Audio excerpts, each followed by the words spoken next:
How Jeff Bezos is able to go to the moon without training. Hello everyone, welcome back to our channel, Tech Luxe Zone. Amazon CEO Jeff Bezos has revealed he will launch to space on July 20th this year on the first human spaceflight for his company, Blue Origin.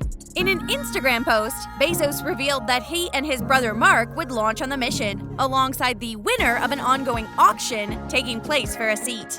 In this video, we will talk about Jeff Bezos' trip to space. Have a look. If you like our video, don't forget to like and share it with your friends and family. Also, don't forget to subscribe to the channel.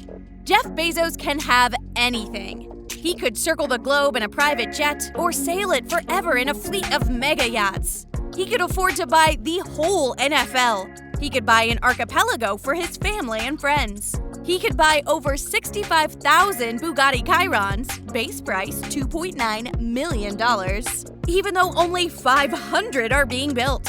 As the world's richest person, the possibilities are endless. But Bezos appears ready to risk it all for an 11-minute ride to space. How risky is his decision? The answer isn't what you might expect. Space travel is historically fraught with danger. Though the risks are not necessarily astronomical for Bezos' jaunt to the cosmos, as his space company Blue Origin has spent the better part of the last decade running the suborbital New Shepard rocket he'll be riding on through a series of successful test flights. Also, being in space is Bezos' lifelong dream. Still, what Bezos, his brother Mark Bezos, and the winner of an online auction will be doing, going on the very first crewed flight of the New Shepard, a fully autonomous suborbital rocket and spacecraft system designed to take ticket holders on brief joyrides to space, is not entirely without risk. Here's what Bezos' flight will look like and the extent to which people are taking their lives in their hands when they go to outer space these days. When most people think about spaceflight, they think about an astronaut circling the Earth, floating in space for at least a few days. That is not what the Bezos brothers and their fellow passengers will be doing. They'll be going up and coming right back down, and they'll be doing it in less time, about 11 minutes, than it takes most people to get to work.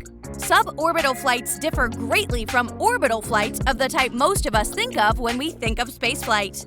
Blue Origin's New Shepard flights will be brief up and down trips, though they will go more than 62 miles above the Earth, which is widely considered to be the edge of outer space.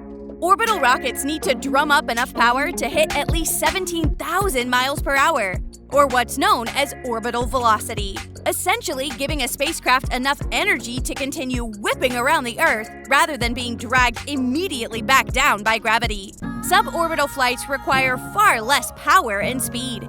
This means less time in the rocket is required to burn, lower temperature scorching the outside of the spacecraft, less force and compression ripping at the spacecraft, and generally fewer opportunities for something to go wrong.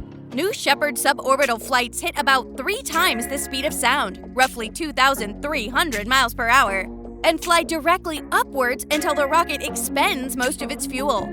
The crew capsule will then separate from the rocket at the top of the trajectory and briefly continue upward before the capsule almost hovers at the top of its flight path, giving the passengers a few minutes of weightlessness. It sort of works like an extended version of the weightlessness you experience when you reach the peak of a roller coaster hill, just before gravity brings your cart, or in Bezos' case, your space capsule, screaming back down toward the ground. The New Shepard capsule then deploys a large plume of parachutes to slow its descent to less than 20 miles per hour before it hits the ground.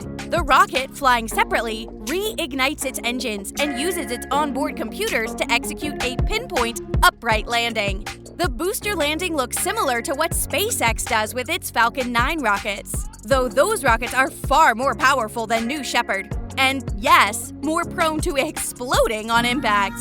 How big are the risks? Blue Origin's New Shepard capsule, which is fully autonomous and does not require a pilot, has never had an explosive mishap in 15 test flights. And the nature of Bezos' flight means it comes with some inherently lower risks than more ambitious space travel attempts. But that doesn't mean the risk is zero either.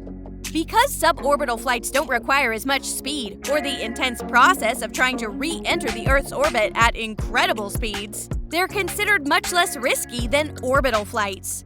With an orbital re-entry, a spacecraft's external temperature can reach up to 3,500 degrees Fahrenheit, and astronauts can experience 4.5 Gs of force that is also placed upon the spacecraft, all the while the ever-thickening atmosphere whips around the capsule. High speeds and high altitude come with inherent risks, and even small errors can have big consequences. Earth's atmosphere is generally not considered survivable for significant amounts of time above the altitudes of 50,000 feet without a spacesuit. And Bezos will be traveling up around 350,000 feet. But the capsule he travels in would be pressurized, so he doesn't need a special suit to keep him safe. And he'll have access to an oxygen mask if the cabin loses pressure. The spacecraft is also equipped with an abort system designed to jettison the New Shepard capsule and passengers away from the rocket in case of an emergency. There's also backup safety features to help the capsule land gently, even if a couple of its parachutes fail to deploy.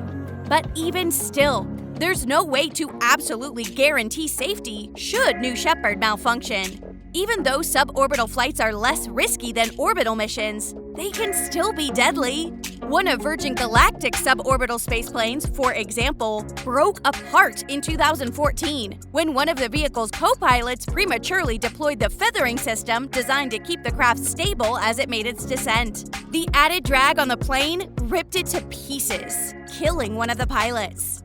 Price tag for going to space. Going up to space, like Amazon founder Jeff Bezos, comes with a hefty price tag. Bezos, the richest person in the world, will participate in the first passenger flight his space company Blue Origin is making, he announced Monday.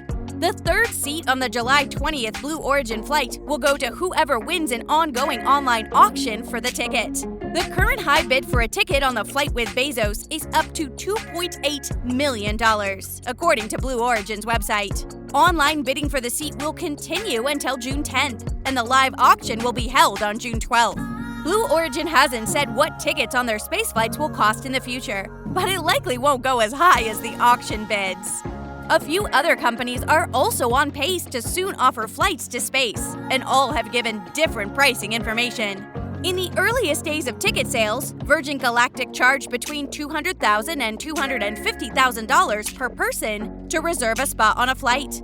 The company, owned by billionaire Richard Branson, sold 600 tickets in this price range. While the company hasn't released any further ticket sales, it has indicated that in the future the tickets will likely cost more than $250,000.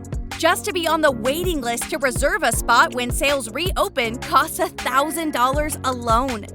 Elon Musk's space company, SpaceX, also hasn't disclosed pricing information for any potential flights. Recently, Axiom, a private spaceflight specialist, announced that it had expanded a deal with SpaceX to add 3 more crewed flights to the International Space Station. Some lucky individuals may be selected to go up to space without being an astronaut or paying hefty ticket prices. Yusaki Maezawa, a Japanese billionaire and the first confirmed private passenger of SpaceX's first moon flight, scheduled to take place in 2023, said he'd take 8 individuals on the trip with him and started an application for the spots in March. He said he'll pick up the entire tab for the trip. The project, called Dear Moon, received about 1 million applications from people all around the world, Maezawa said in a March 15th tweet. In the next phase of the process, space travel hopefuls will have to submit a more detailed application about themselves and why they want to go. If you like our video, don't forget to like and share it with your friends and family. Also, don't forget to subscribe to the channel.